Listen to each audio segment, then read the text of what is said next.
Hello students, welcome to our YouTube channel. How are you all? I hope you all are healthy and safe. So students, अपने आज के इस video में हम पढ़ने वाले हैं क्लास 5th सोशल स्टडीज़ का चैप्टर 3। तो आप सभी अपने सोशल की बुक्स अपने साथ रखें ताकि आप भी मेरे साथ अपने चैप्टर को रीड कर सकें और चैप्टर को अच्छी तरह समझ सकें। ठीक है स्टूडेंट्स, चैप्टर 3 अर्थ स्ट्रक्चर। इस चैप्टर में हम अपनी अर्थ और उसके स्ट्रक्चर के बारे में डिटेल में पढ़ने वाले हैं। तो चलिए अपने चैप्टर को स्टार्ट करें। There are many heavenly bodies in our universe. Our Earth is one of them. According to the Big Bang Theory, the Earth was made up of molten material that exploded from a hot ball of fire. As the time passed, the molten material solidified, forming a thin hard surface layer called the crust on which we live. The interior of the Earth is still very hot. All the weather activities occur on the crust of the Earth. The crust has many physical features like mountains, plateaus, rivers, lakes, oceans, valleys, hills, and many others. Different places on the earth experience different type of climate. Some places may be hot while other may be too cold. As such, there are climatic variations from place to place which affects the human, animals and plant life. हमारे पूरे universe में बहुत सारे heavenly bodies हैं जिनमें से हमारी अर्थ भी एक हेवनली बॉडी है। बिग बैंग थ्योरी के हिसाब से जो हमारी अर्थ है वो किससे बनी हुई है? बहुत गर्म पिघले हुए मटेरियल से, जो कि एक हॉट बॉल ऑफ फायर यानी आग के गोले के फटने की वजह से बनी है। जैसे जैसे समय बीतता गया ये जो गर्म सब्सटेंस था ये ठंडा होते होते सॉलिडिफाई यानी ठोस होता गया और इसके बाद ऊपर से एक पूरी लेयर बन गई जिसे हम क्रस्ट कहते हैं और जहां हम रहते हैं। अर्थ के अंदर का जो पोर्शन है वो अब भी बहुत गर्म है। जितने भी वेदर हैं एक्टिविटीज़ यानी कि जो भी अलग अलग मौसम है ये ऊपर मतलब अर्थ के जो क्रस्ट वाला सरफेस है सबसे ऊपर वाला पोर्शन वहीं पे होते हैं।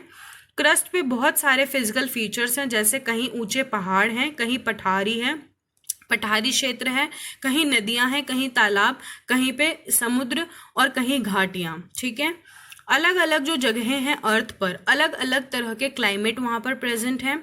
कुछ जगहें ऐसी हैं जो बहुत ज़्यादा गर्म हैं, कुछ जगहें ऐसी हैं जहाँ हर वक्त ठंड ही पड़ती रहती है। ठीक है, तो ये जो क्लाइमेटिक वेरिएशंस हैं जगह जगह पर बदलते रहते हैं, इसकी वजह से वहाँ रहने वाले जीव जंतु भी आपको अलग अलग तरह के देखने को मिलेंगे। ठीक है, द कॉन्टिनेंटल ड्रिफ्ट थ्योरी। अब एक दूसरी थ्योरी है, एक हमने पढ़ी बिग बैंग थ्योरी जिसने ये बोला कि एक बड़ा सा बॉल ऑफ फायर एक्सप्लोड हुआ और उसकी वजह से अर्थ का फॉर्मेशन हुआ।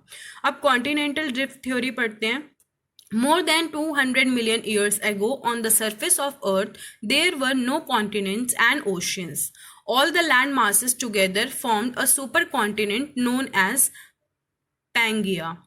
There was only one water body known as Pantanalassa. With the passage of time, due to the internal movement of Earth, the land masses started to divide into pieces like jigsaw puzzle. These pieces were known as plates and they floated on the liquid rock matter. As the time passed, these pieces began to move away from each other, forming continents. लगभग 200 million वर्ष पूर्व जो अर्थ की surface थी, यहाँ ना कोई महाद्वीप थे ना ही महासागर थे। सारा जो लैंड मास था यानी जो लैंड वाला पोर्शन है वो सारा का सारा एक साथ जुड़ा हुआ था और इसे बोला जाता सुपर कॉन्टिनेंट पैंगेनिया। ठीक है, पैंगिया। और जो वाटर बॉडीज थी वो भी पूरी एक ही वाटर था पूरे में, मतलब सारे के सारे जितने, जैसे अभी हमारे पास 7 कॉन्टिनेंट्स हैं तो ऐसा बोला गया कि उस समय ऐसे 7 कॉन्टिनेंट्स थे, सारे मिला के सिर्फ एक कॉन्टिनेंट था और जितने भी हमारे ओशियंस हैं सारे मिला के सिर्फ एक ओशन, एक वाटर बॉडी थी जिसे पेंटेनल ऐसा बोलते थे।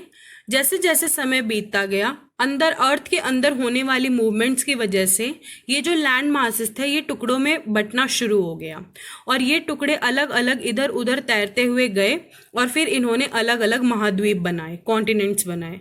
This theory was given by Alfred Wegener and a German scientist and came to be known as the continental drift theory. इस थ्योरी को एल्फ्रेड वेगनर जो कि एक जर्मन साइंटिस्ट थे उन्होंने दिया और इसे कॉन्टिनेंटल ड्रिफ्ट थ्योरी बोला जाता है. ड्रिफ्ट मतलब मूव करना. तो कैसे कॉन्टिनेंट्स जो हैं एक पोर्शन से डिवाइड होके अलग अलग पोर्शंस बने और कैसे वो मूव करे इधर से उधर, इसलिए इसका नाम रखा गया कॉन्टिनेंटल ड्रिफ्ट थ्योरी. बाद में later on plate tectonic theory also came into existence which stated that not only the continents but also the ocean beds moved. बाद में प्लेट टेक्टोनिक थ्योरी आई जिसने ये कहा, जिस थ्योरी से हमें ये बताया गया कि सिर्फ कॉन्टिनेंट्स ही नहीं, ओशियन के बेड्स भी जो हैं वो मूव होके इधर उधर फैले और अलग अलग ओशियंस का फॉर्मेशन हुआ. अब आते हैं अर्थ के अंदर, यानी अर्थ का अंदर का सरफेस कैसा है उसके बारे में. Interior of the earth. The photographs taken from the space of Earth shows that the surface of Earth is made up of continents and oceans. जो फोटोग्राफ स्पेस से लिए गए अर्थ के, उसमें ऐसा देखा गया कि अर्थ की पूरी सरफेस दो चीज़ों से मिलकर बनी है, कॉन्टिनेंट्स और ओशियंस. यानी या तो लैंड एरिया है या वाटर एरिया. लैंड एरिया यानी अपने जितने भी कॉन्टिनेंट्स हैं और ओशियंस जो water area. Below the oceans is a solid floor known as ocean floor. Ocean के नीचे यानी कितना भी बड़ा समुद्र हो लेकिन नीचे तो उसके कहीं ना कहीं तो लैंड होगी ही, उसको ओशन फ्लोर बोला जाता है. The Earth's interior is made up of 3 layers, namely crust, mantle and core. अर्थ का जो इंटीरियर पोर्शन है 3 लेयर्स से मिलकर बना हुआ है जिनका नाम है क्रस्ट, मेंटल एंड कोर. ठीक है. The continents and the ocean floor together form the crust of the earth. जो हमारे कॉन्टिनेंट्स हैं और जो हमारा ओशियन बेड है ये सब मिलके कौन सी लेयर बनाते हैं? पहली लेयर जो सबसे बाहर की ओर है, क्रस्ट. ठीक है. All the weather activities happens on this layer. जितनी भी वेदर एक्टिविटीज हैं यानी कि अलग अलग तरह के मौसम और ये सब, ये सिर्फ क्रस्ट पर होते हैं. उसके बाद सेकेंड लेयर आती है mental. Mental is the second layer of earth. It is made up of rocks rich in iron and other metals. ये जो लेयर है इसमें आपको बहुत तरह के मिनरल्स मिलेंगे यानी कि आयरन और मेटल्स अलग अलग टाइप के. फिर उसके बाद उसके अंदर वाली जो लेयर है यानी जो सबसे सेंटर वाली लेयर है वो है core. Core is the centre of earth. इसको अर्थ का सेंटर बोला जाता है. And it is made up of 2 heavy metals. इसमें 2 हैवी मेटल्स हैं. कौन से? निकल एंड आयरन. देयरफॉर इस लेयर को हम नाइफ भी बोलते हैं. Ni निकल के लिए और Fe आयरन के लिए. ठीक है. यहाँ देखो आपको फिगर में दिखाया भी गया है. ये जो सबसे ऊपर वाला पोर्शन है अर्थ का जहाँ पर हम लोग रहते हैं ये क्रस्ट है. क्रस्ट के अंदर वाला ये जो पोर्शन है ये होता है मेंटल और जो सेंटर वाला पोर्शन होता है ये है कोर. ठीक है. तो अर्थ को 3 लेयर्स में डिवाइड किया गया है, क्रस्ट, मेंटल एंड कोर. ठीक. जो अपना मेंटल वाला पोर्शन है यहाँ पर आपको ये बड़ी रॉक्स मिलेंगी और ये जो एरिया है ये ज़्यादा आयरन और दूसरे मेटल्स से कवर है. और जो अपना कोर वाला पोर्शन है इसमें आपको मेनली 2 हैवी मेटल्स मिलेंगे, निकल एंड आयरन, जिसकी वजह से इसको नाइफ भी बोला जाता है. निकल के लिए Ni और Fe आयरन के लिए. ठीक है. फिर आते हैं एक्सटीरियर यानी अर्थ के बाहरी ओर. जो अर्थ का सरफेस है इस पे 2 चीज़ें आपको हमने पढ़ा. अर्थ के पूरे सरफेस जो है वो 2 चीज़ों से मिलकर बनता है, या तो लैंड एरिया या वाटर एरिया. तो लैंड और वाटर दोनों पोर्शंस हैं जिसमें से लैंड है 29% और वाटर है 71%. यानी वाटर वाला पोर्शन हमारी अर्थ पे बहुत ज़्यादा है. जो large land masses are known as continent. जितने लार्ज लैंड मासेस हैं उन्हें कॉन्टिनेंट्स बोला जाता है और जो बड़ी वाटर बॉडीज हैं उन्हें ओशियंस बोला जाता है, महाद्वीप और महासागर.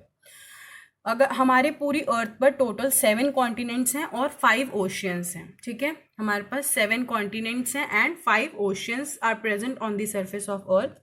Other than these there are small island scattered across the ocean. इसके अलावा हमारे पूरे ओशियंस में आपको कहीं छोटे छोटे लैंड एरियाज भी मिलेंगे जिन्हें हम कॉन्टिनेंट्स तो नहीं बट आइलैंड्स बोला जाता है. The continents are further divided. फिर कॉन्टिनेंट्स को छोटे छोटे कंट्रीज में डिवाइड किया गया. जैसे हमारी जो कंट्री है वो कौन से कॉन्टिनेंट में आती है? एशिया। तो एशिया महाद्वीप में भारत देश के अलावा भी और बहुत सारे देश हैं। ऐसे ही हर कॉन्टिनेंट को फिर और फर्दर छोटे छोटे कंट्रीज में डिवाइड किया गया। There are many smaller water bodies, और महाद्वीप महासागरों के अलावा और भी छोटे वाटर बॉडीज होते हैं जिन्हें हम समुद्र, गल्फ्स, बेज यानी खाड़ियाँ जो होती हैं वो भी प्रेजेंट हैं नियर द कॉन्टिनेंट्स, यानी अपने जो महाद्वीप हैं इनके आसपास। इंडिया जो है वो एरिया वाइज हम इंडिया पूरे वर्ल्ड में 7th नंबर की कंट्री है, और सबसे बड़ी जो है वो Russia is the largest, and Vatican और जो एक है वैटसन, ये जो सबसे स्मॉलेस्ट कंट्री है वैटसन सिटी, और सबसे बड़ी है रशिया। एरिया वाइज हमारी कंट्री 7th नंबर पे आती है। Water bodies provide us water which is very helpful to us and home to many aquatic animals, और जितनी और वाटर बॉडीज़ हैं वो हमें वाटर अवेलेबल कराती हैं, और साथ ही साथ बहुत सारे जो समुद्र जो पानी में रहने वाले जीव हैं वो उनके लिए उनका घर भी है। ठीक है, यहाँ देखिए आपको पूरे वर्ल्ड मैप में आपको दिखाया हुआ है, जो ये वाला पोर्शन है जो कि कलर्ड है, ये सारा कौन सा पोर्शन है? लैंड एरिया, अपने सारे कॉन्टिनेंट, और ये जो सारा ब्लू वाला पोर्शन है ये सारा कौन सा एरिया है? ओशियन वाला, यानी ये सारा पोर्शन पानी से कवर्ड है। ठीक है, ये देखिए हमारी जो कंट्री है वो इस एशिया कॉन्टिनेंट में आती है, यहाँ पर हमारी कंट्री जो है वो प्रेजेंट है, दिख रही है आप सभी को। और ऐसे ही हमारे पास और बहुत, ये देखिए 1 2 3 4 5 6 और नीचे एक 7 यहाँ जो शो नहीं किया गया, यहाँ पर एक अपना कॉन्टिनेंट है। तो टोटल 7 कॉन्टिनेंट्स हैं अपने पास, और अपने पास हैं 5 ओशियंस। ठीक है, changes on the surface of earth. All the climatic changes caused by rain, wind, sun, river, sea and glaciers take place on the surface of earth। जितने भी जो क्लाइमेटिक चेंजेस होते हैं यानी मौसम का बदलना, उन सब में इन चीज़ों का प्रभाव पड़ता है। Along with these there are constant changes taking place inside the surface of earth, और इनके साथ साथ अर्थ के अंदर भी बहुत सारे चेंजेस होते रहते हैं। इन्हें बोला जाता है रैपिड और स्लो चेंजेस। स्लो चेंजेस जो हैं इन्हें place on the surface, slow changes जो हैं वो अर्थ की सरफेस पर होते हैं बाय रनिंग वाटर, बहते हुए पानी की वजह से, हीट की वजह से, हवा की वजह से, एंड रिस्पॉन्सिबल होते हैं अर्थ की सरफेस को बदलने के लिए। Rapid changes are the movement interior of the earth. जो रैपिड चेंजेस हैं वो कौन से चेंजेस हैं? जो अर्थ के अंदर की ओर होते हैं, जिनकी वजह से बाढ़ आ जाती है, कहीं सुनामी आ जाता है, कहीं पे लावा फट जाता है, और कहीं भूकंप जैसी स्थिति पैदा हो जाती है। ठीक है, तो इन सारे चेंजेस की वजह से slow changes and rapid, slow changes surface of earth पे और रैपिड चेंजेस अर्थ के अंदर। Volcanoes, the temperature increases as we go deep inside the earth. Earth में हम जैसे ही अंदर की ओर जाते जाते हैं तो वहाँ का जो टेम्परेचर है वो बढ़ता जाता है। It is very light at the core, और जो कोर वाला पोर्शन है, सेंटर वाला, वहाँ टेम्परेचर बहुत हाई है। हाई टेम्परेचर की वजह से वहाँ जो रॉक्स हैं यानी बड़े बड़े जो पत्थर हैं वो पिघलने लगते हैं, और ये जो मॉल्टन यानी ये पिघली हुई जो बड़े रॉक्स के पीसेस होते हैं ये कन्वर्ट हो जाते हैं मैग्मा में पिघलने की वजह से। ठीक है, जब ये रॉक्स पिघलती हैं तो इन्हें बोला जाता है magma. Due to melting of the rocks, और जब हमें पता है कोई भी चीज़ गर्म होती है तो उसमें से बहुत सी गैसेस निकलती हैं, तो उसमें बहुत सी गैसेस निकलती हैं। Magma and these gases force, और इसकी वजह से जब कहीं गैस होती है तो वहाँ पे बहुत तेज से प्रेशर बनता है। तो जैसे अगर आप बॉटल के अंदर बहुत सारी गैस भर दें, और उसके जैसे हमने गुब्बारा देखा होगा सभी ने, गुब्बारे के अंदर गैस भरी होती है, तो अगर उसके माउथ को आप थोड़ा सा भी ओपन करो तो तुरंत वहाँ से बहुत सारी गैस बाहर निकलती है, और अगर हम जबरदस्ती गुब्बारे में ज़्यादा हवा भरते रहें तो वो एक टाइम पे ब्लास्ट हो जाएगा। तो ऐसे ही जब अंदर जो है मैग्मा, रॉक्स पिघली, मैग्मा बना, बहुत सारी गैसेस निकलने शुरू हुई। अब वो गैसेस से इतना प्रेशर बनता है कि वो बहुत तेज़ी से ब्लास्ट होती हुई बाहर की ओर निकलती है, और जो अंदर पिघला हुआ लावा है, मैग्मा है, वो बाहर की ओर निकलता है। ठीक है, और ऐसे वल्केनिक इरप्शन यानी इसको बोला जाता है लावा का फटना। ठीक है, the magma and these gases force out due to the pressure of the earth, the molten mass is force out through a passage called vent, और जिस पोर्शन से ये बाहर की ओर निकलता आता है इसको बोला जाता है वेंट। ठीक है। द हॉट मैग्मा, जो हॉट इसमें से मैग्मा बाहर आया, इसे कहा जाता है लावा। ग्रेजुअली और धीरे धीरे ये लावा फिर ठंडा होता है, फिर ये बहुत ठोस बन जाता है और इसकी वजह से बहुत सारे माउंटेन्स या फिर प्लेट्यूज का फॉर्मेशन होता है। ये जो प्लेट्यूज या माउंटेन्स हैं जिसकी ओपनिंग होती है सेंटर पे, थ्रू विच जिसके अंदर से मैग्मा बाहर आया था पिघला हुआ, इसे बोला जाता है volcano. The mouth of the volcano is funnel shaped and is called a crater.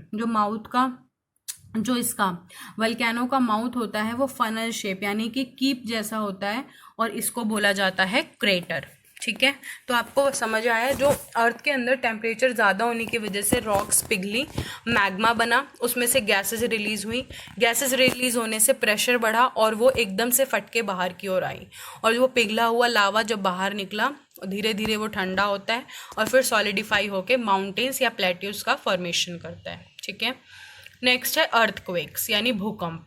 जब magma and gases are forced out of the earth's interior moves and pushes the land upwards making the earth to tremble और vibrate. ये magma और gases के force की वजह से कई बार अर्थ की जो सरफेस है उसमें वाइब्रेशंस होने लगती हैं, और ये जो वाइब्रेशंस होती हैं जिसकी वजह से अर्थ का सरफेस जो है वो ट्रेम्बल करने लगता है, इसे अर्थक्वेक बोला जाता है, जहाँ पे अर्थ जो है मतलब अर्थ का जो पूरी लेयर है वो हिलने लगती है। और ये it is also caused when the ocean floors also move. जब ओशियन फ्लोर्स में मूवमेंट होती है तब भी उसकी वजह से भी अर्थक्वेक आते हैं। इट अकर्स विदाउट वार्निंग, इसका कोई पहले से वार्निंग नहीं होती और इसकी अचानक से कभी भी भूकंप आ जाता है जिसकी वजह से बहुत ज़्यादा नुकसान होता है लाइफ का भी और प्रॉपर्टी का भी, यानी लोगों की जानें भी जाती हैं और बहुत सारा प्रॉपर्टी का भी लॉस हो जाता है। एक मेजर अर्थक्वेक आया था गुजरात में, भुज इन गुजरात, जो कब आया 26 जनवरी 2001 यानी 26 जनवरी 2001 में गुजरात में एक अर्थक्वेक आया जिसकी वजह से 20,000 से ज़्यादा लोगों की जानें गई और लगभग 15 लाख लोगों को इंजरीज हुई यानी उन्हें घायल अवस्था में पाया गया। About 8 lakh houses were also destroyed in the, और लगभग 8 लाख घर जो हैं वो भी बर्बाद हो गए थे इस भूकंप में। तो आप देख रहे हैं कि भूकंप जो है इसमें कोई वार्निंग नहीं होती, ये अचानक आते हैं और इसकी वजह से बहुत सारे जान और माल की हानि होती है लोगों को। साइंस जो है टू स्टडी अर्थक्वेक, इसे बोला जाता है seismology. Earthquakes are measured and recorded by an instrument. Earthquake को नापने के लिए एक इंस्ट्रूमेंट यूज़ किया जाता है जिसे बोला जाता है सेस्मोमीटर। एंड देयर इंटेंसिटी, और इसकी इंटेंसिटी यानी कि कितना ये जो अपना अर्थक्वेक था ये कितना ज़्यादा स्ट्रॉन्ग था या कितना वीक था, इसको नापा जाता है रिक्टर स्केल से। ठीक है, रिक्टर स्केल हमें बताता है, जैसे आपने देखा होगा जब भी अर्थक्वेक आता है फिर आप न्यूज़ में देखते हैं तो बताते हैं कि 7.5 रिक्टर का था या 2 का था या 3.5 का था। तो ये जो है ये एक स्केल बनाया गया है जिससे हमें पता लगता है कि अर्थक्वेक की फ्रीक्वेंसी कितनी थी। The place where an earthquake begins, जहाँ से अर्थक्वेक शुरू होता है बिलो द सरफेस, इसको बोला जाता है फोकस पॉइंट। यानी अर्थक्वेक भी तो कहीं ना कहीं से स्टार्ट ही होता होगा तो वो फोकस बोला जाता है। The point just above the focus of earth is called the epicentre, और उस जहाँ पे अर्थ के जिस पोर्शन से भी अर्थक्वेक स्टार्ट हुआ उस पोर्शन के जस्ट जो ऊपर वाला पोर्शन है यानी जो सरफेस अर्थ की सरफेस का पोर्शन है उसे बोला जाता है एपिसेंटर। ये वो जगह होती है जहाँ पे अर्थक्वेक का प्रभाव सबसे ज़्यादा होता है क्योंकि वहीं से स्टार्ट हुआ और जैसे ही वो वाइब्रेशन आगे की ओर चलती जाती है तो वो कम होती जाती है, लेकिन जहाँ से वो शुरू हुई वहाँ पे वाइब्रेशंस मैक्सिमम होते हैं और वहाँ पे नुकसान भी सबसे ज़्यादा होता है। There are many places which are prone to earthquake, कई ऐसी जगह हैं जहाँ पे अर्थक्वेक बड़े कॉमनली आते रहते हैं, जैसे हिमालयन रेंजेस में इंडिया, जापान और फिलीपींस, ये ऐसी कंट्रीज़ हैं जहाँ पे अर्थक्वेक काफ़ी ज़्यादा देखने को मिलते हैं। जब when a place faces an earthquake, जब किसी जगह पर कोई भी अर्थक्वेक आता है तो हमें वहाँ पर बहुत सारे प्रिकॉशंस लेने पड़ते हैं। हमें वहाँ पे ऐसे एरिया से बाहर आ जाना चाहिए जो कि चारों ओर से कवर्ड है और ऐसे एरियाज़ में आ जाना चाहिए भागकर जहाँ पे ओपन एरिया है कि अगर वहाँ पे अगर कोई बिल्डिंग्स वगैरह गिरती हुई तो हमें ज़्यादा नुकसान ना हो क्योंकि हम ओपन एरियाज़ में आ जाएँ। We may shift to the corner of the room, हमें रूम के कॉर्नर में चले जाना चाहिए, बीचों बीच ना खड़े होकर। विंडोज से दूर होना चाहिए, फैंस या फिर कोई ऐसा ऑब्जेक्ट जो कि आपके ऊपर गिर सकता है ऐसी चीज़ों से दूर होना चाहिए। हमें लिफ्ट का यूज़ नहीं करना चाहिए, ऐसे टाइम पर हमें सीढ़ियों की सहायता से नीचे या ऊपर आना जाना चाहिए। ठीक है, तो बहुत सारे प्रिकॉशंस अगर आप लेते हैं तो आप अपना बचाव कर सकते हैं, और आप अपने आप को किसी ऐसी चीज़ के नीचे कवर भी कर सकते हैं जहाँ पर आपको थोड़ी प्रोटेक्शन मिल सके, जैसे टेबल्स के नीचे, और ऐसे चीज़ों के जैसे ट्री, किसी पेड़ के नीचे खड़े ना हो, बोर्ड्स वगैरह के पास, इलेक्ट्रिक पोल के पास, क्योंकि वो कभी भी आपके सर पे गिर सकते हैं। अगर आप ट्रैवल कर रहे हैं तो हमें अपनी कार को चलाना बंद करना है, मतलब अगर आप कार से कहीं जा आ रहे हैं तो आपको अपनी कार वहीं पे रोक देनी चाहिए और कार से बाहर आ जाना चाहिए, ठीक है। तो ये सारे प्रिकॉशंस हमें लेने पड़ते हैं ड्यूरिंग एन अर्थक्वेक। अगला है tsunami. Tsunami are large water waves that can travel very quickly as compare to coastal waves which are made by wind and are quite small. Tsunami आप देखते हैं जैसे समुद्र में, आपने देखा, अगर आपने नहीं भी देखा होगा, आपने कई बार टीवी या वीडियोज़ में देखा होगा कि समुद्र से हमेशा लहरें उठती रहती हैं, लहरें आगे की ओर आती हैं फिर वापस जाती हैं, तो हवा की वजह से वो पानी में लहरें उठती हैं। लेकिन सुनामी इतनी ऊंची लहरें होती हैं कि वो बहुत मीटर ऊपर तक जा सकती हैं और बहुत सारे लोगों को नुकसान पहुंचा सकती हैं। There are series of underwater waves. ये इस वजह से आते हैं क्योंकि जब समुद्र का जो बेड है, ओशियन बेड जिसे हमने बोला, उसमें कोई भी अगर मूवमेंट होती है तो इसकी वजह से बहुत ऊंची लहरें उठती हैं, और वो ऊंची लहरें इतनी ऊंची होती हैं कि कई कई मंजिल ऊंची बिल्डिंग्स जितनी वो ऊपर उठ जाती हैं, और जब वो नीचे की ओर आते हैं तो काफ़ी चीज़ें अपने साथ लेकर और या फिर उनको इफेक्ट करते हुए नीचे की ओर आ जाती हैं, और इसकी वजह से भी बहुत समुद्र के किनारे जो भी शहर हो या फिर कोई घर वगैरह हो तो उनको बड़ा नुकसान पहुंचता है इससे। ये जो वेव्स होते हैं इनकी स्पीड और फोर्स बहुत ज़्यादा होता है, और इतने ज़्यादा फोर्स से ये आती हैं कि इसकी वजह से बहुत सारी चीज़ें जो हैं डिस्ट्रॉय हो जाती हैं और उसके साथ बहती हुई चली जाती हैं, ठीक है। तो इसकी वजह से भी बहुत ज़्यादा नुकसान देखने को मिलता है। अगले हैं फ्लड्स यानी बाढ़ आना।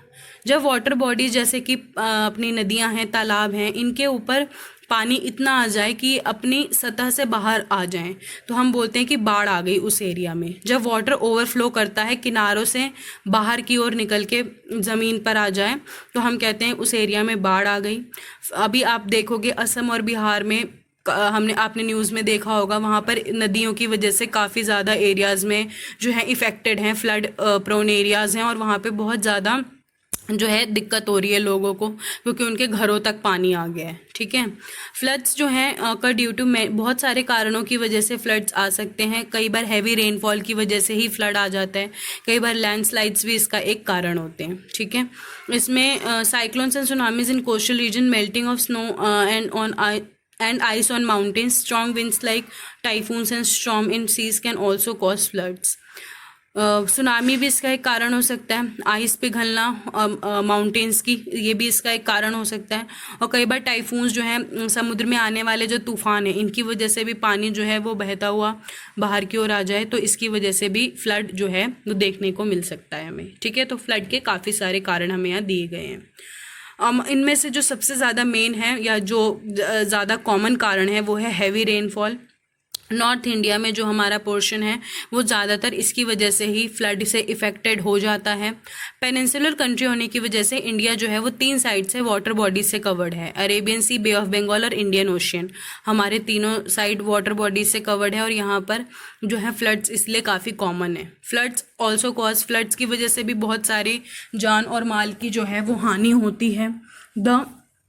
जो आफ्टर इफ़ेक्ट्स होते हैं फ्लड के वो और ज़्यादा बेकार होते हैं, क्योंकि फ्लड के बाद जब पानी अगर चला भी जाए उसके बाद भी वहाँ पे बहुत सारी गंदगी और बहुत सारे ऐसे कीड़े मकोड़े रह जाते हैं जिनकी वजह से बहुत ही हानिकारक और जानलेवा बीमारियाँ हो सकती हैं। It can spread disease like cholera, malaria, dengue. तो ये वहाँ पर बहुत सारे मच्छर और बहुत सारे तरह के कीड़े मकोड़े पैदा हो जाते हैं पानी रुकने की वजह से एक जगह पर, और इसकी वजह से जो है बहुत सारी बीमारियाँ भी फैल जाती हैं। फ्लड्स को बचाने के लिए हमें अधिक से अधिक पेड़ लगाने चाहिए, ठीक है। फ्लड्स हमेशा नदियों को के ऊपर जो भी है चेक रखना चाहिए एक कि उसमें वो पानी जो है वो ओवरफ्लो करके बाहर की ओर ना आए। जो रूट्स ऑफ द ट्रीज, जो पानी की जड़ें होती हैं वो पानी को एब्जॉर्व करती हैं, इसकी वजह से प्लांट्स हमारी हेल्प कर सकते हैं फ्लड को प्रिवेंट करने में। डिफॉरेस्टेशन भी इसका एक कारण है। डिफॉरेस्टेशन यानी पेड़ों की अधिक से अधिक जो कटाई की जा रही है, इसकी वजह से भी फ्लड्स जो हैं वो ज़्यादा बढ़े हैं। जब फ्लड्स होते हैं तो हमें हमेशा अपने आप को तैयार रखना चाहिए इसका सामना करने के लिए। हमें अपने पास एडिक्वेट सप्लाई रखनी चाहिए फूड और फ्रेश वाटर की।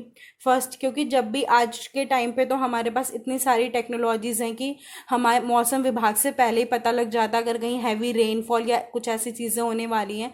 तो हमें अपने आप को इसके लिए फिर प्रिपेयर करना चाहिए। हमें अपने पास फूड का स्टॉक रखना चाहिए, क्योंकि अगर आप फ्लड प्रोन एरिया में रहते हैं तो वहाँ पे अगर फ्लड्स आते हैं तो आप ऑब्वियसली बाहर कहीं जाके अपने लिए शॉपिंग तो नहीं कर पाएंगे। तो अपने लिए हमें वहाँ पर इकट्ठा करके रखना, ये सारी चीज़ें बहुत ज़रूरी होता है। फर्स्ट एड किट रखना अपने पास बहुत ज़रूरी होता है। और इमरजेंसी के लिए जो है हमारी बहुत सारी अब ऐसी टीम्स भी बनी हैं जो कि एंड हम क्या कहते हैं, आपातकालीन सेवाओं के लिए बहुत सी ऐसी टीम्स भी बनी हैं जो कि आके हेल्प करती हैं लोगों की, जो भी इस तरह के लोग अगर ऐसे चीज़ों से इफ़ेक्ट हो जाते हैं। जितने भी आपके इलेक्ट्रिकल स्विचेस और अप्लायंसेस हैं इन्हें बंद कर देना चाहिए, क्योंकि आपको पता है पानी की वजह से करंट बहुत तेज़ी से फैलता है। तो अगर ये सारे स्विचेस वगैरह के कांटेक्ट में वाटर आ जाता है तो इसकी वजह से आपके पूरे आपके आसपास जो है वो करंट फैल सकता है। तो ये सारी चीज़ें भी हमें बंद करनी चाहिए, ठीक है। तो ये और पानी वगैरह अगर हम उसके बाद कंज्यूम करें तो उसकी अच्छे से बॉइलिंग करें, ताकि उसमें अगर किसी तरह के कोई भी वायरसेस बैक्टीरियाज रह गए हैं तो वो किल हो जाएं और हमें इफ़ेक्ट ना कर सकें। तो ये था आपका फ्लड के बारे में। अगले हैं ड्रॉट्स। ड्रॉट्स मतलब सूखा पड़ना। जब कहीं पे कोई ऐसा जगह है जहाँ पे बहुत टाइम से बारिश नहीं हुई और वहाँ पर एकदम मौसम एकदम ड्राई सा है और वहाँ पूरा ड्राई वेदर है और रेनफॉल जो है बिल्कुल नहीं हो रही, तो ऐसी जगह पर सूखा पड़ जाता है, ठीक, जिसे हम अकाल पड़ना भी बोलते हैं। जैसे जितने भी वहाँ के वाटर रिजर्वॉयर्स हैं, रिवर्स, पॉन्ड्स, ये सारे सूख जाते हैं, नदियाँ वहाँ की, तालाब सब सूख जाना, एक्सट्रीम शॉर्टेज ऑफ वाटर। और आपको पता है अगर पानी की अवेलेबिलिटी नहीं होगी तो आप वहाँ खेती भी नहीं कर सकते, क्योंकि खेती के लिए पानी ज़रूरी है। तो आपको पानी की दिक्कतों के साथ साथ फूड की अवेलेबिलिटी पे भी इफ़ेक्ट पड़ता है और वो भी कम हो सकती है। Famine is a major consequence of, अकाल पड़ना जो है वो सूखा का एक बहुत मेजर कारण है। फार्मर्स को जो है वो बहुत ज़्यादा इफ़ेक्ट इसका झेलना पड़ता है, क्योंकि सबसे ज़्यादा ज़रूरत जो है पानी की फार्मर्स को ही पड़ती है अपने प्लांट्स को इरिगेट करने के लिए। They are not able to, वो अपने क्रॉप्स को कल्टीवेट नहीं कर पाते पानी की कमी की वजह से। व्हेन दिस कंडीशन परसिस्ट, और ये जब लंबे समय तक पड़ता है तो हम इसे फिर फेमाइन बोलते हैं, यानी अकाल पड़ जाना। Apart from human, animals, plants are also, हमें पता है ह्यूमन्स और एनिमल्स के साथ साथ प्लांट्स को भी पानी की बहुत ज़्यादा ज़रूरत होती है। और इसकी वजह से जब बहुत ज़्यादा सूखा पड़ने की वजह से कई बार फॉरेस्ट फायर यानी कि जंगल में आग भी लग जाती है, और वहाँ पर पेड़ों में पेड़ सूखने की वजह से या रगड़ की वजह से सूखे पत्तों में बहुत जल्दी आग पकड़ लेती है। ड्रॉट्स को कंट्रोल किया जा सकता है by planting more and more trees. हमें पता है कि ट्रीज जो होते हैं वो रेनफॉल में हमारी हेल्प करते हैं, यानी कि रेनफॉल का एक मेजर सोर्स ट्रीज़ को बोला जाता है। किसी एरिया में अगर कम रेनफॉल होते हैं तो इसका मतलब वहाँ पर ट्रीज़ जो हैं वो काफ़ी कम है। तो अधिक से अधिक पेड़ लगाने के लिए, इसलिए हमें बार बार हम इसका कैंपेन भी चलाते हैं बहुत बार कि अधिक से अधिक पेड़ लगाए जाएं, वृक्षारोपण किया जाए, ताकि जो है हमारे इन्वायरमेंट जो आजकल काफ़ी ज़्यादा बेकार हो चुका है, इफ़ेक्टेड हो चुका है, उसको थोड़ा सा इम्प्रूव करने में हेल्प मिले। ट्रीज़ जो हैं वो बड़े अच्छे सोर्स होते हैं पानी को ट्रैप करने का और दूसरा रेनफॉल कॉज करवाने का।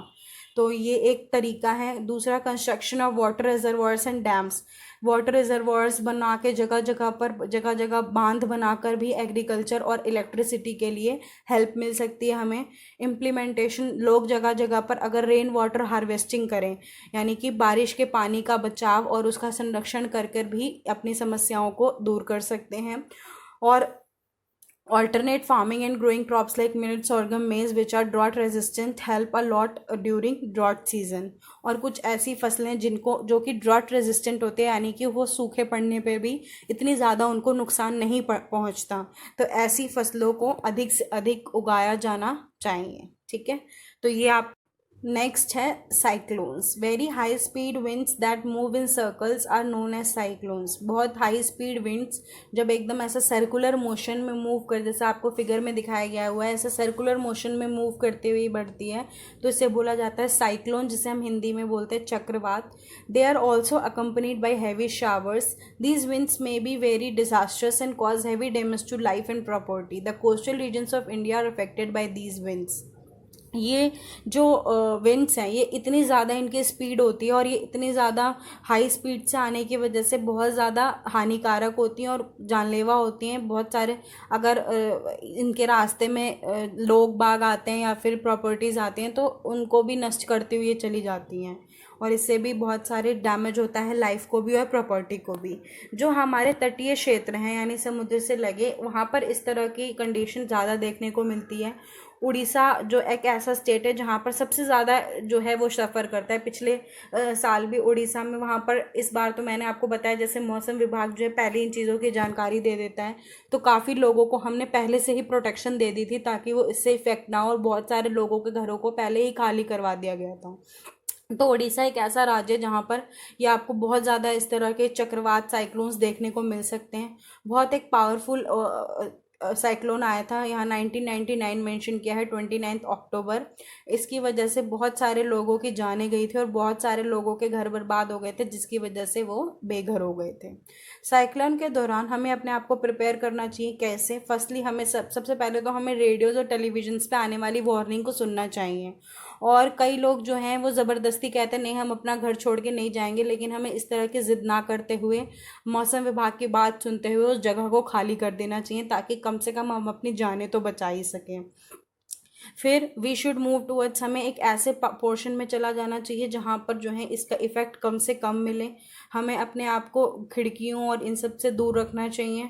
हमारे पास इनफ खाना होना चाहिए और फर्स्ट एड किट होनी चाहिए ताकि इमरजेंसी में कम से कम हम छोटी मोटी दवाई अपनी कर सकें। In addition we should have out of our home to a safer place. और मेन इसका जो बचाव का यही का एक तरीका है कि आप उस जगह को खाली कर दें, उस जगह को छोड़कर आप दूसरी जगह शिफ्ट कर जाएं उस टाइम के लिए जिस समय साइक्लोन की अगर आपको वार्निंग दी गई है, ठीक है।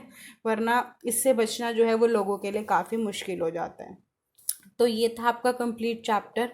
आई होप आप सभी को चैप्टर अच्छी तरह क्लियर हो गया होगा। काफ़ी इंटरेस्टिंग चैप्टर था और हमें बहुत सारी बातें इस चैप्टर में मिली जानने को नई।